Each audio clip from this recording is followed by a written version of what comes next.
Telugu Desam party, YSR Congress పార్టీలు ఇద్దరి తరపున ఏం లెక్క జరుగుతోందంటే, వైఎస్ఆర్ కాంగ్రెస్ పార్టీ వాళ్ళు 150కి పైగా గెలుస్తుందని చెప్పేసి జగన్మోహన్ రెడ్డి చెప్పారు. కానీ బెట్టింగులన్నీ తెలుగుదేశం వైపే ఉన్నాయని నేను చెప్పాను.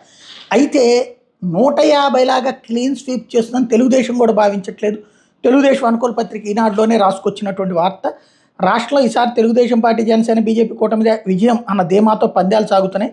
భీమవరం, కడప, నెల్లూరు లాంటి ప్రాంతాల్లో కూటమి విజయం మీద ఎన్ని సీట్లు సాధిస్తుందనే అంశాలపైనే బెట్టింగ్ రాయుళ్ళు ఆసక్తి చూపెడుతున్నారు. ఒకవేళ కూటమి ఓడిపోతుందని ఎవరైనా పందెం వేసి నెగ్గితే వాళ్ళకి రూపాయికి 4 రూపాయలు చొప్పున ఇచ్చేందుకు వెనుకాట్టలేదు.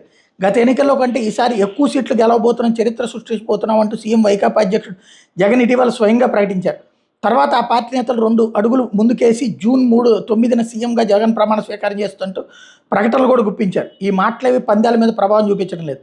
ఫిబ్రవరి మొదట్లో వైకాపాకు 60 సీట్లు వస్తాయంటే పందాలు మొదలైతే జగన్ ప్రచారం ముగిసే సమయానికి ఆ సంఖ్య 75 దాకా వచ్చింది. ఈ నెల పోలింగ్ తర్వాత అది మళ్ళీ 70కి తగ్గిన పరిస్థితి. ఇప్పుడు వైకాపా 70 నుంచి 73 స్థానాలు గెలుపొందే అవకాశం ఉందనే దాని మీదే పందాలు నడుస్తుంటాం గమనార్హం. మరోవైపు రాష్ట్ర వ్యాప్తంగా తెలుగుదేశం పార్టీ ఒక్క పార్టీకే 89 నుంచి 92 సీట్లు వస్తాయని, కూటమికి 104 నుంచి 107 సీట్లు వస్తాయని పందాలు నడుస్తున్నాయి.